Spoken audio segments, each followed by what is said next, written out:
PTO. Justin Thomas is the PGA champion. Touchdown, Georgia. North Carolina. They're not going to be denied this time. It's Wild Card Sunday in the NFL.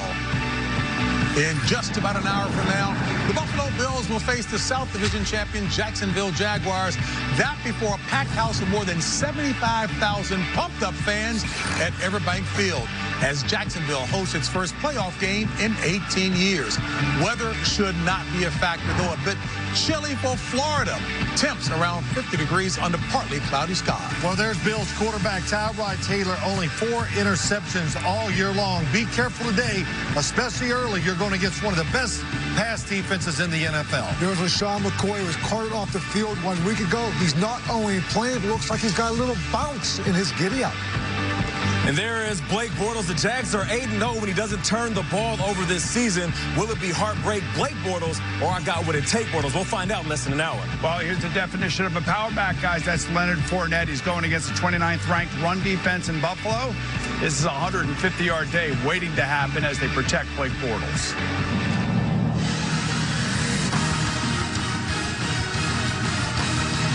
Stand by to move right. Ready, one, take one. Stand by to bring it back. Kick 4. We'll record on 43. 3, 2, 1.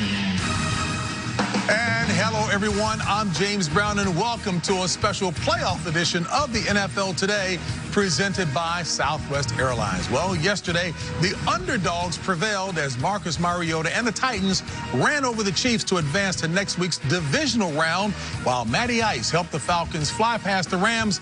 They now continue defense of their NFC crown. Today, the Panthers and Saints face off for the 3rd time this season, and based on the first 2 games, Cam Newton and company will need to light up the scoreboard to knock off Drew Brees and the Saints. Meanwhile, in Jacksonville, 2 playoff droughts end as the Jags make their first postseason appearance in a decade, hosting a team that ended an even longer dry spell, the Buffalo Bills.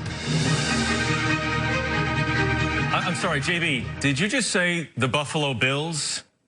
What a nice surprise. CBS Evening News anchor Jeff Glor joining us now. Yes, I did say the Buffalo Bills. My Buffalo Bills? Yes, Jeff, your hometown Buffalo Bills. That's what I thought you said, JB. Bills fans have been waiting a long time to hear those words. It has taken us 17 seasons to finally get over this. He throws it across the field to Dice, and he's got it. There are no flags on the field. Tennessee has pulled a miracle. That is still tough to watch after all these years, but that is in the past now. Now we have a new miracle. 4th down. Dalton throws. It's complete. Touchdown. Remarkable. The Buffalo Bills are going to the playoffs. Thank you, Andy Dalton. The Bills are a resilient bunch. I mean, we overcame this game. Another pick for Nathan Peterman. Epic disaster. This weather. McCoy into the end zone, and Buffalo wins it. So I think we can overcome this guy.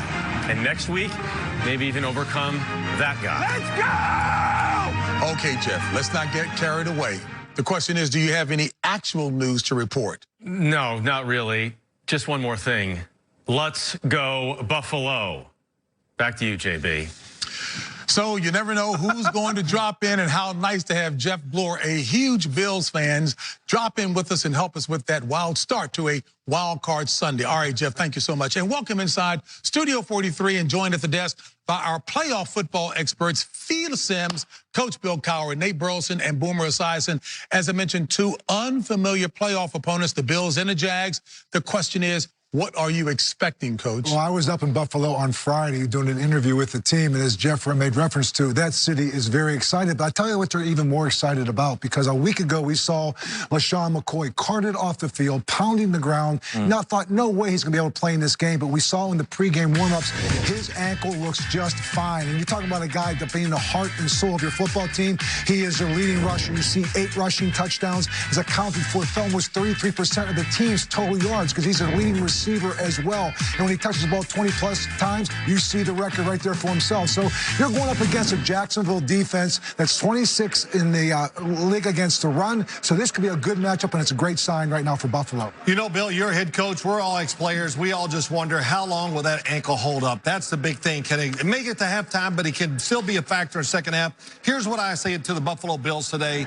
You can make big plays against this Jacksonville pass defense. Rick Dennison, the offensive coordinator for the Buffalo Bills, he's always good for 3 or 4 plays that gets his guys open deep down the field. They will need those plays today to go to score to have a chance to win this game. That's right. And we just showed 2 guys there. We showed Tyrod Taylor and, of course, LaShawn McCoy. You talked about the rushing. We know that the Jaguars defense is one of the best in the business, but you mentioned that rushing attack. I want to see Tyrod Taylor use his legs a lot more. I expect to see some design runs, even when he drops back in the pocket. 1, 2 reads, and then take off, similar to what we saw Mariota do yesterday in the game after that win. If we know it's LaShawn McCoy's right ankle, so do the Jacksonville Jaguars defenders. They'll be going after that, I guarantee it. But here's the thing I think about, the opportunities for both of these quarterbacks, right? Because there's still a big question mark as to whether or not they're going to be the starters for their teams next year. Blake Bortles right there, coming off of a poor game against the Tennessee Titans, kind of morphed back into the Blake Bortles everybody had thought was going to go into the season.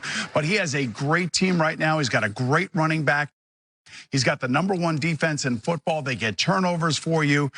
You know, this is an opportunity for him and for Tyrod Taylor both to prove to their fans, their ownerships, and their coaches that they belong as the starter next year. All right, Boom, and for more on this matchup, we welcome in our colleague, Tony Romo, who is in Jacksonville to call the game. And as Boomer just got finished talking about it, both quarterbacks have been on a bit of a roller coaster ride this season. So the question is, who in your mind, Tony, has the advantage?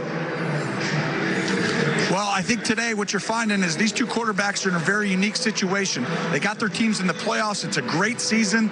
And right now, though, today, in the next, 3.5, 4 hours, one of these guys is going to be in a very tough spot. We saw Brian Hoyer. A couple of years ago, he threw 4 interceptions in that game, and they let him go, even though he had a pretty productive season. Today, it's that kind of game. They have to play a good, solid football game and allow their team to possibly move on. Tyrod Taylor, I think, has to win this football game today. Bortles has a little more help around him with his team. All right, Tony, thank you so very much for joining us. We'll check back in with you just a little bit later in the program. Meanwhile, NFC wildcard action kicked off last night in L.A., with the Rams hosting the Falcons. Oh, wow, what a performance by the Atlanta Falcons, whether it be Matt Ryan and Julio Jones, who hooked up again, and they look like the team that we saw last year offensively. They won the special teams battle. They got 2 turnovers there. Tevin Coleman, Devontae Freeman touched the ball 36 times combined, and you see Julio Jones just making, what a throw by Matt Ryan right there, by the way. Everybody just kind of thinks he's slipping and everything else. But how about this? 10 targets, 9 receptions. He also ran with the ball 1 time, so he essentially had the ball in his hands 10 different times. Yeah. What a great performance. And after the game, it was our Jamie Erdahl catching up with the quarterback of the Falcons, Matt Ryan. Matt, facing a Rams team that was averaging 30 points coming in, it felt like they hung around, but the difference maker seemed to be that Julio Jones touchdown. What was different about that drive to make the separation? Well, we knew where we were at in the game, that putting together a scoring drive was going to make it tough on them. I thought Sark did a great job of dialing up some great play calls against pressures. We hit Muhammad for an explosive play and set us up down there. And then the play to Julio was just, it was a perfect call at the right time. I kind of slipped a little bit, but still gave Julio an opportunity ball. And that's what you got to do in these type of games. You got to make the plays when they present themselves. Speaking of making plays, your defense truly stepped up on a road in a city with a lot of emotion, playing in their first playoff game in a long time. What were you seeing how they played on the other side of the ball? I thought our defense played fantastic. Going against, I think they're the #1 scoring offense in the league. So, the way that they played, shutting down the run, shutting down the pass, it was impressive. But they've been playing that way the second half of the season. They've been playing some really good football for us. What have you been telling this team in terms of coming off of last year's Super Bowl loss, entering postseason play again to push on through January? Well, I think our team's different. I think this time, we've had a lot of ups and downs this year, and I think we're battle-tested and tough. Very tough group coming into this time of the year. So I think those situations that we've gone through last year, this year, have made us stronger. And hopefully that'll serve us well moving forward. Congratulations. Thanks. Thank you very much.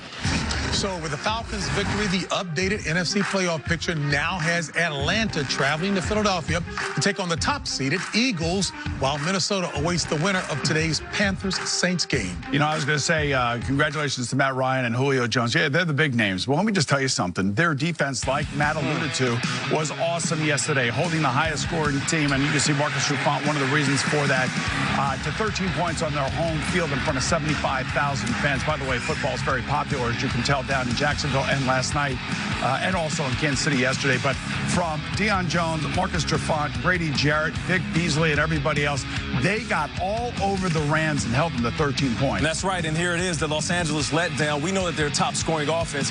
We know that McVay and Goff, they do a great job of getting guys in the open and making plays. What did that Atlanta defense do? Wow. They flew around. First guy, take your shot, and then they flow with discipline, aggressive when seeking the ball out. Listen, we're going to love to talk about Atlanta's offense the rest of the postseason, but it will be that Falcons defense that will help these guys get back to the Super Bowl. All right, hey, Nate, in the current AFC playoff picture, the Titans have advanced to the divisional round where they'll meet either the #1 seed, New England, or the 2 seed, that will be Pittsburgh, pending the outcome of the Bills-Jags game. Well, let me see. Where do I start with this? I called Bill Cowher at halftime last night of this game, and I said, Coach, how can Tennessee win this game, even though I thought they could come back because all the mistakes they made? Sean McDonough said it right. He says, Tennessee keeps shooting themselves in the foot, but they just can't finish themselves off, because that's what it looked like. What did they do? They dropped passes. They let Travis Kelce for the Kansas City Chiefs almost go untouched for a touchdown. Yeah, they kept throwing the football at Marcus Peters, maybe the best corner in football. Why throw at him? Go to the other side. They gave up a TD right before half when they had the perfect coverage on. And then early in the fourth quarter, they go for 2 when they're down 21-16. So I'm asking you, Coach, how did they overcome all these mistakes? Well, it was a tale of two halves, like you just made reference to Travis Kelce in the first half. But in the second half, it was a resilient group of guys. But I want to go back to a play in the first half of that game. It was a big, pivotal turning point in this game. It was a sack that they had of, right here, you're going to see, of Marcus Mariota. They said that right there that his forward progress was ruled stopped, but it's an obvious fumble and recovery by the Kansas City. A missed call by Jeff Triplett in that game. It worked out to Tennessee's advantage in that situation. But in the second half of this game, it was about winning the line of scrimmage. You just watch what Derrick Henry did in this game, 156 yards. Talk about resiliency, talking about a team that's been playing with a sense of desperation for the last 3 weeks. And you know what? And that showed. You talk about the Rams lost, and you talked about your Chiefs lost. What did they do last week? They both rested their starters. These other 2 teams, Atlanta, and you talk about Tennessee, they were playing just to get into the playoffs. All right, you talk about a guy in the playoffs again. How about Tom Coughlin? New York Giants lost. Jacksonville's regained. And right there is with Jay Feely, his former kicker of the New York Giants. He's brought back discipline to Jacksonville. Coming up on the Wild Card edition of the NFL Today, the Jags D has been ferocious all season long, and while some bigger names have gotten the spotlight, Yannick Ngakoue has been earning his stripes under the radar. Bills fans were ecstatic after the team clinched a long-awaited playoff berth, so Coach went up to Buffalo to find out what it meant to the guys who turned hope into reality. We've been embracing an underdog role the whole year. The Saints have knocked out the Panthers twice this season, but Cam Newton and company are hoping today's 3rd time might be a charm. All that and more when the NFL Today returns. The NFL Today on CBS Sports is presented by Southwest Airlines. Low fares, no hidden fees. That's transparency. A huge piece of that Buffalo attack right there, star running back LeSean McCoy, who, as we're all aware, dealing with an ankle injury. How well will he be able to go effectively is a question. And with that in mind, we welcome in our NFL Today insider, Jason La Canfora, who has the latest on his status for the game. Jason? Well, JB, McCoy is active, as the guys noted, and team sources told me he was only going to play today if they were convinced he could be effective through all 4 quarters. No decoys here. They'll run their offense through him. Good news for the Jags. Marquise Lee back from his ankle injury as well.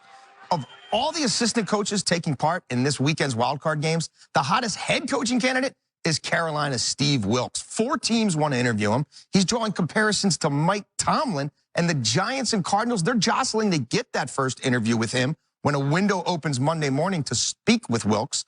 And look, there's going to be changes in New England this offseason, but not because of palace intrigue or infighting. Josh McDaniels, he's very well positioned to be the next coach of the Colts. And Matt Patricia, their defensive coordinator, is in line to be the coach of the Lions. But Tom Brady, he's got 2 years left on his deal, and I'm told he's open to an extension. Bob Kraft's made it clear Bill Belichick isn't going anywhere anytime soon. The Patriots rebuffed this notion that their empire is crumbling amid personality conflicts. Coach and JB, I don't know about you, but I believe them. Bad news for the rest of the AFC. Hey, Jason, as always, thank you so much. I love coming to Coach with these kind of questions because he's handled difficulty so well.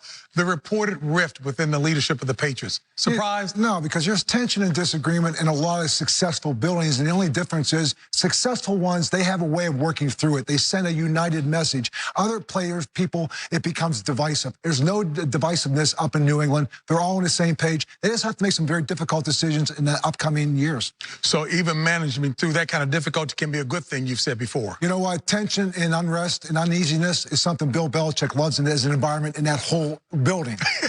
Well put, Coach. Well put. Hey, Jaguars second-year defensive standout, Yannick Ngakoue, a Maryland grad, by the way, which, of course, is Boomer's alma mater, is on a team where some of the bigger names often get the headlines. Ngakoue's is one name you should learn sooner rather than later. Yannick Ngakoue again. Ngakoue came flying off the edge. He looks like Superman. Huge play by Yannick Ngakoue. Heard stuff from Yannick to Yannick, just a lot of crazy things, but people really just call me Yann or Yannick. My name is French, came from my mom. She named me after the tennis player Yannick Noah. She used to watch him a lot growing up, and she really loved that name. The Jacksonville Jaguars select Yannick Ngakoue. Oh, they don't even try the last name. They just skip the last name. They skip the last name. The ball is out. The ball is out. It is picked up by the Jaguars. The defense has scored again. Our defense is special. We got 11 guys hungry to make plays, 11 guys that I truly feel like is one of the best 11 guys in the league. Yannick Ngakoue is going to take it all the way to the house. Oh, my. I definitely feel like it starts with D-line personally. Best D-line in the league. Best D-line in the league, hands down. I love this, nigga. I love playing with y'all, but y'all my guys, man. Y'all be perfect. Calais, personally, he's like a big brother to me. He's definitely a role model for me. He's a guy I want to be like. I just try to pick up and learn things from him so it can help me enhance my game. Great ball awareness by Ngakoue. I'm looking for the ball, not the quarterback. I'm looking for the ball, and when I see the ball, that's exactly what I'm attacking for. I feel like I do have a special night to do it. I don't really feel like there's a lot of guys that just get strip sacks like that. He's going to get sacked again by Ngakoue. The ball comes out. You see guys that went ahead of me in the draft, and I don't hear their names no more. Yannick Ngakoue said he would be extra motivated after not receiving an invitation to the Pro Bowl. I was snubbed. Everybody knows that. If you know football, I was snubbed, but it is what it is. It's cool. Pro Bowl stuff, that's out of my hands. I can control what I can control. Just picked up his 12th sack of the season. This atmosphere here is different now. It's electrifying here now. It all starts on Sunday. It all starts about how we come out. We got to come out fast. We got to come out hitting first. The stadium is packing up. So definitely happy to go to the playoffs. I'm going to show you this picture here. I want you to look at it real close. Take a look at it and let me know if definitely don't know what it is, but I know he's a Terp. What if I were to tell you it's Boomer Esiason? Do you know who Boomer Esiason is? Nah, I never heard of his name like that, but I remember seeing this picture before. It's very familiar. All right.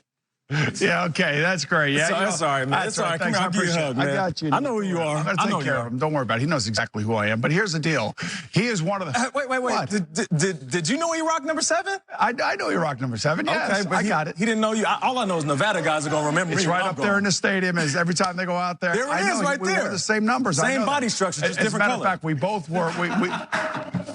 I got you, Biggs. I got you. I appreciate that, Nate. Thanks, Drew. I appreciate that, too, our director at CBS's NFL Today. I will say this about Ngakoue, though. He's a homegrown Jaguar. Their defense has added 6 other players that start for them from other teams, including Calais Campbell, who has been the biggest addition there. And Ngakoue will tell you, take a look at this. Ngakoue, by the way, has 20 sacks over the last 2 years. And he and Calais Campbell this year, 26.5 sacks, the number 2 in that. And then they have Telvin Smith, who is a tackling machine. On top of that, you have ball-hawking secondary with Jalen Ramsey and A.J. Boye. I'm telling you, they create so much havoc for opposing quarterbacks, especially in this building, with the exception of Marcus Mariota, because Tennessee can beat them. They beat them twice. I think it's going to be a long day for Tyrod Taylor because he's going to get chased the whole time. He's going to be forced into mistakes, and you can see just what that secondary does for you. I'm telling you, this is going to be a tall order for the Buffalo Bills. Yeah, and I love that graph because it leads me to my points. Oftentimes you see defenses that can do one of three things: PBUs, INTs, even big hits. But this team, they can do all three all game long. I mean, you look at the defensive line, they can get after the quarterback. A.J. Boye has 10 pass breakups. I mean, top 10 in the league. And then you got 4 guys with 4 or more interceptions in the league. And you know that they can knock your block off quicker than a game of Jenga. They can do all these things while collapsing the pocket, forcing quarterbacks to throw in small windows, and then smothering wide receivers while they're running routes. That's one thing we do know about this Jacksonville Jaguars defense. We also know that the Bills have to conquer the Jaguars' vaunted defense in order to advance. And with more on that, I'm throwing to my guys, Coach and Phil. Thanks, Nate. When you think about number 7 in Maryland, what do you think about? Ngakoue. Okay. Yeah. I've had to tell him 5 times this year how to say his name. And I said, Boomer, you know he went to Maryland? He goes, did he really? So that's the truth. But Buffalo, when you think about them offensively, what they're built around is a running back and a running attack. And you talk about that matching up against Jacksonville. This is their staple play right here. It's called a power O, Phil. Oh, I like O meaning the down blocks, the off guard is going to come over right here, and that just creates angles. And, you know, backing up now, LaShawn McCoy's playing the game is Mike Tolbert. And he is a tone setter because right now he runs through people. Shady goes around them. What that does, it sets up the play-action pass. And I think a big matchup today is Charles Clay that they can expose going against Deshaun Gibson. But it's all about running the football, creating a good pass protection, because when you run the football, you slow down the pass rush. And again, this is all last week. It's the play action, it's the running game, and you get all these deep crosses. A lot of the man-to-man we're going to see today, you'll see some Jacksonville. But what play action does is it slows down the pass rush. It creates open spaces on the field with deep crossers. You know, those are some of the things I think that the Buffalo Bills can take advantage of when you talk about them offensively. And on the other side of the ball, the last 3 weeks, they've had 5 takeaways and 6 sacks, that being the Buffalo defense. Well, I'll tell you why they do this. I think the best part of their whole football team is their defensive secondary. It's all brand new. 4 new starters from last year. They're very disciplined. They're smart. They're well coached, and you can't fool them. New England tries to fool them with the formation here. Look at the 3 defensive backs. They pass it off, and here's Jordan Poyer. Reads Tom Brady. He never sees him. Runs up there, makes the interception, and gets the touchdown. Hey, Leslie Frazier, Sean McDermott, both coach. Here we go again. 3 receivers to the top. They're going to try to confuse them. This time, what do they pass it off? Tom Brady has to hold the football. Nobody's open. It gives the defensive line extra time to get to him, and Kyle Williams gets the sack. And here's another thing they do, too. They don't get fooled by the quarterback looking them off. Gronkowski in the slot. They want to throw to the back of the end zone to him. Watch Jordan Poyer, the safety. He's reading Tom Brady's eyes. He's not taking the bait. He gets in the way. Tom Brady has to throw it away. And to me today, gamble on the run. Let this defensive secondary play their game and make Blake Bortles make tough throws. They communicate so very well. But I tell you, a big part of today is going to be able to stop that guy right there. Keelan Cole, the receiver. You know where he went to school, Phil? I do. Kentucky Wesleyan. Wide receiver, you.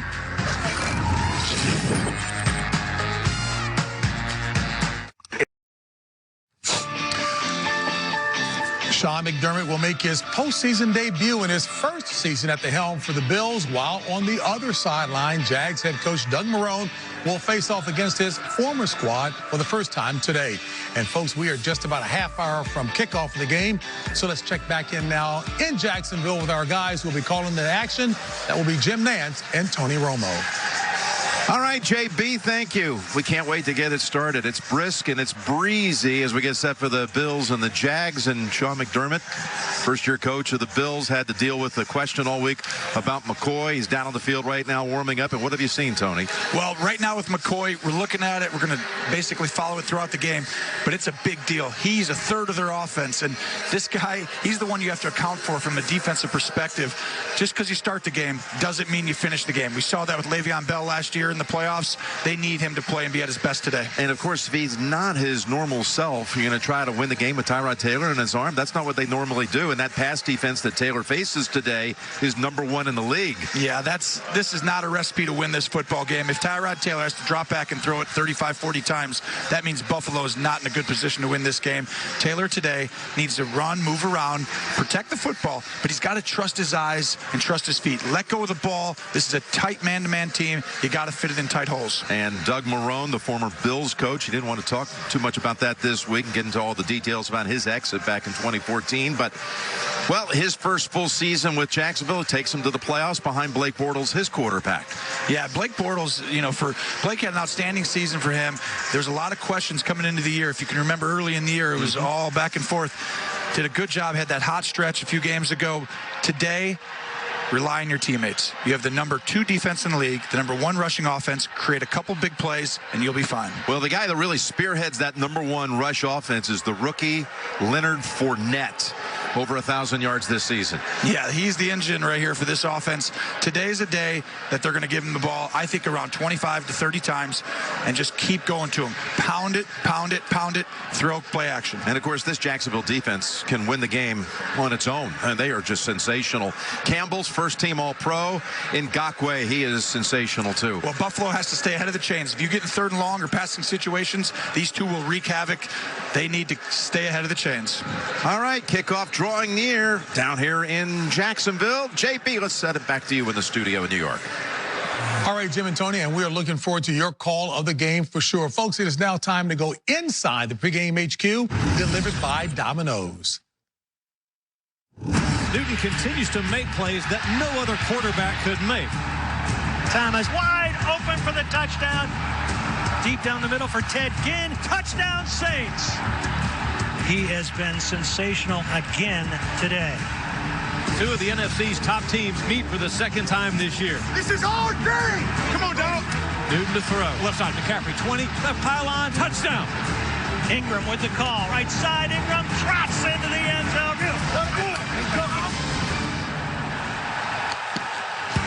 One more time as we revisit the NFC playoff picture, and this time a lot on the line between the Panthers and the Saints.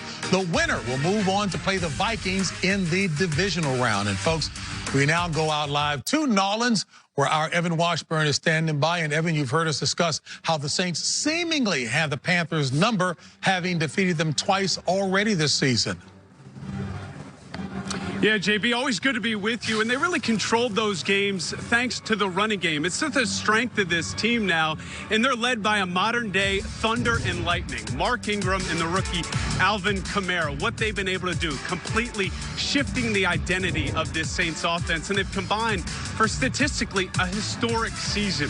Spoke with Ingram earlier in the week to get a sense of how they've been able to be so effective, especially against the Panthers, who have a good run defense. And he pointed to a number of factors, but he said it's primarily what Sean Payton has done in building this scheme and this running game to tailor it around both backs' unique strengths and keeping them fresh at all times. And as for the Panthers, it's going to come down to stopping the run if they want to have a shot in this game, and it's going to come down to tackling. JB, 16 combined missed tackles in the previous 2 meetings, 12 in week 13 on this field. Now, offensively, the Panthers will get some help back. They didn't have Greg Olsen in those previous 2 meetings. He will play in this game. And JB, this Superdome is going to be rocking here in about 4 hours. It's been 6 years since the Saints have had a home playoff game. Hey, you know what, Evan? Phil Simms has it right. You do rock the hair pretty nice. Oh, man. No question about it. Hey, so I learned from the best, JB. You got Phil, Boomer there, both with some great lettuce. Oh, I look at him. Well, so after a few down years in the Big Easy, the Saints, of course, have returned to championship form, a more balanced attack on offense. Did he steal some of your stuff? Yeah, he did. He's got, you're right, he has great TV here. I think he took all of our stuff. He covered the whole game, everything we wanted to talk about. But I'm going to talk about the New Orleans Saints offense and what it really is. Of course, it's a power run game. We see that. But they find different ways to get the football to Alvin Kamara. Their screen game is absolutely awesome. So here's just a play-action pass one way, pull the lineman, find a way to get it to Alvin Kamara, and once he catches it, he knows what to do with it. Now, the other thing they love is seams down the field. You play zone, Sean Payton, Drew Brees, they are going to pick you apart. They got big receivers that catch those seams, and Michael Thomas and Brandon Coleman. And I'll just say this about the Saints. And when you talk about Sean Payton, they're always looking for that big play. And you talk about their defense. It's been led by two rookie defensive backs. You talk about Marshawn Lattimore and Marcus Williams. They have 9 interceptions between them. It's been a takeaway type of defense. But I'll tell you what, this Carolina Panther offense is going to give them some problems. You can see right here. And this has got Cameron Jordan's got 13 sacks on the year, 11 batted balls. So they've been very, very good. But the one thing, getting Greg Olsen back, you talk about the importance of that. The last 5 games with Greg Olsen going against New Orleans, they've averaged 34 points a game. The 2 this year without him, 17 points a game. You're talking about right now Cam Newton. His running with the ball, his legs, don't disclose this game being a lot closer than you may think. Yeah, logic tells me that the ability for the Saints offense to nickel and dime their way down the field and those to turn into big hitters, that's going to be too much for a team they already beat twice. But then my heart says, Nate, you've been through this. In 2004, when I was playing for the Minnesota Vikings, we lost twice to the Green Bay Packers, and we draw a wild card. And we're headed back to Green Bay. We're playing in Lambeau. And long story short, we were shredding some cheese heads that day. And we absolutely kicked their butt. So I'll just tell you this. There's a vast difference between game planning up against a team that beat you twice and then game planning because you beat someone twice. There's more of an advantage for the Carolina Panthers than we all give them credit for. This could be a big win. Third time could be the charm. Forgetting about 2 things. One, Drew Brees at home in the playoffs is virtually unbeatable. I hear you. I lost there. 4-0. Take a look at these numbers just in the playoff games. He's ridiculous. The last 3 games against the Panthers, he's completed 76.6% of his passes. He gets in a rhythm. Here's the thing, guys. There's no surprise to me why Atlanta and Tennessee won yesterday. Did you see those offensive lines for those 2 teams? Did you see the running games of those 2 teams? And no disrespect to the defense. They're great, but they can run the ball in New Orleans. That's why I love them. All right, well, there's the Buffalo Bills right there getting excited, huddling up. Enough of the Cinderella story. These guys are ready to play some ball. And there's Fournette right there. Despite missing 3 games, still had 1,000 yards. He's going to need to have himself a day. One of 3 rookies playing at running back, starting for their teams.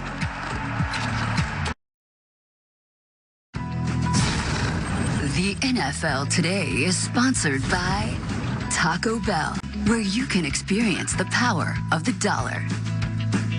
Geico, 15 minutes could save you 15% or more on car insurance. And by Southwest Airlines, low fares, no hidden fees. That's transparency. The Bills, along with Independent Health Foundation and the Buffalo Niagara Heart Association, hosted the largest Play 60 event this season as children from Western New York joined Bills players for a morning of fun physical activity.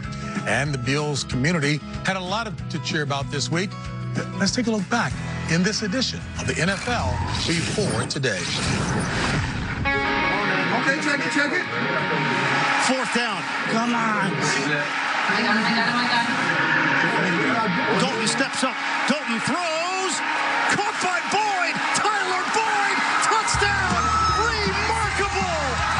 Yes. Oh, my God.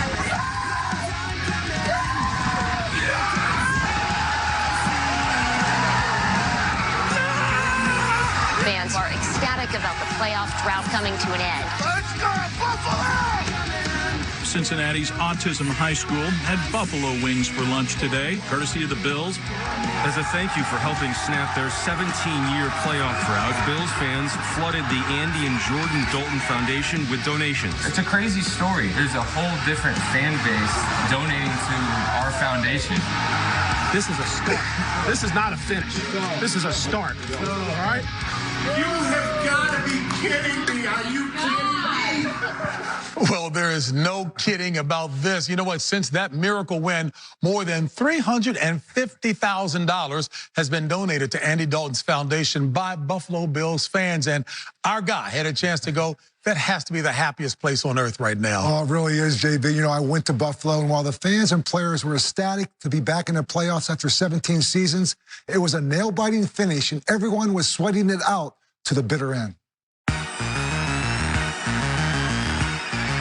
fires, intercepted, and Buffalo is going to hold on to win this game against the Dolphins. Will it be enough for Buffalo to get in the playoffs? Take me through the whole element of ups and downs that you went through from the time you're on the field to the locker room to obviously the Andy Dalton pass. When we sealed our game, when we intercepted the pass, I turned to one of my assistants who was keeping an eye on things, and I said, "What's the score? Give me an update." The last I'd heard is that the Bengals were down but had the football. All I could do at that time was pray. And by the time we got to the locker room, they got around the 50-yard line. The TV went on about, I think it was 2nd down. And we're watching the TV, and it's 4th and 12. Dalton throws, caught by Boyd, Tyler Boyd, touchdown, remarkable! You celebrate, but then at the same time, you know, I hit pause in my heart. You know, I'm like, well, there's 40 seconds left, and they have 3 timeouts. So I need to see the end of this thing. Flacco throws it, caught by Watson. He didn't get there. Nope. And Baltimore's season will end. The Buffalo Bills are going to the playoffs. We all know the history of this franchise and, you know, what they've been waiting for. What has it been like for you? It's been great. There's 1,000 people waiting in 0-degree temperatures to greet us when we get back, getting past this playoff drought. See the love? This is what it's all about. This city has just been waiting to erupt.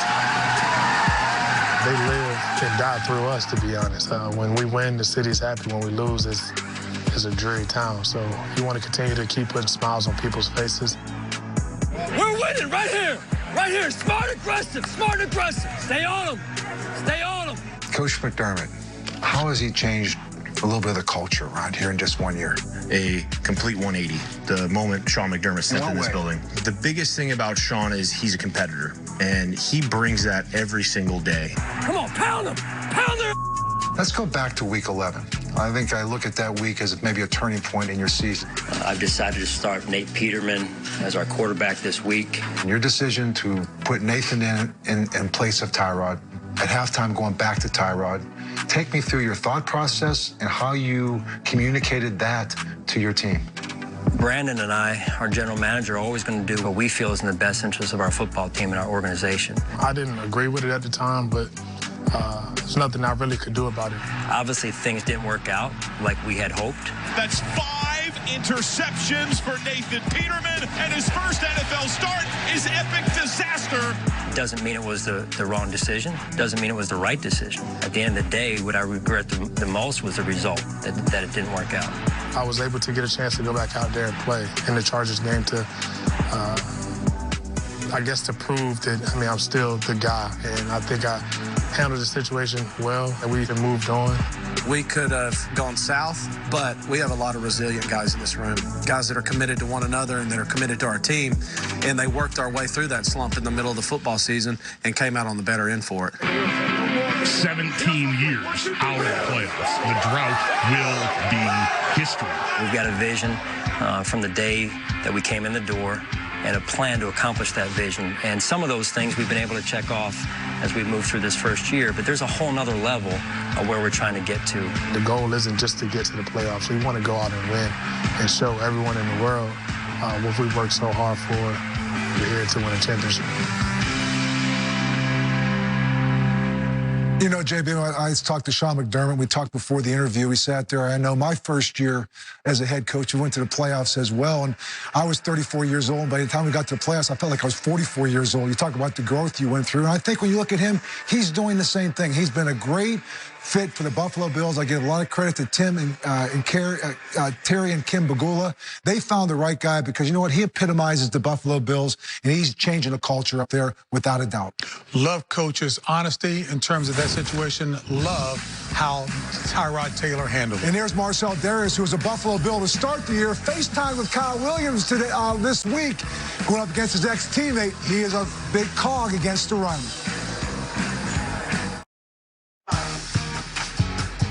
On CBS Thursday, January 25th, your favorite NFL players will showcase their best talents off the field, that being from singing and dancing to magic tricks and rapping.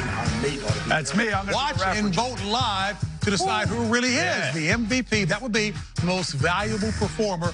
A new special, CBS Thursday, January 25th. And that takes us to the NFL Today Insight presented by IBM, which is focused on the Bills. Wow. We know they flew the regular season with a minus 57-point differential, Coach.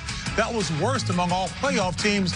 Historically, Phil, only 4 of the playoff squads had a worse point differential, and guess what? What? They all won their first postseason games that year. A negative could turn out to be a positive for Buffalo. And you know what? Both road teams won yesterday, so don't be surprised if it happens again today. Are you taking the Buffalo Bills?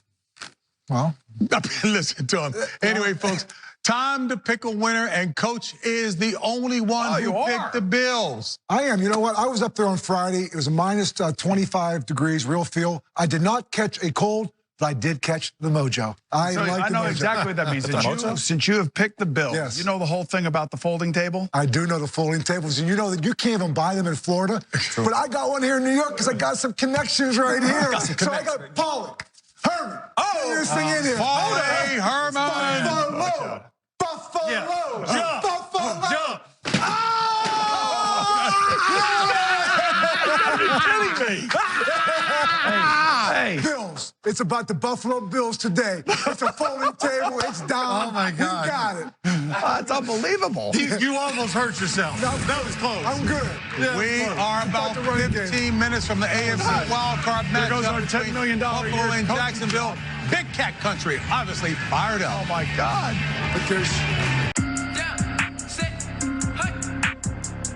It's been a long winter for Bills fans. Get it. But Tyrod and the team are looking to change the weather in Buffalo. Go, go. The playoff picture is coming together. Watch it unfold.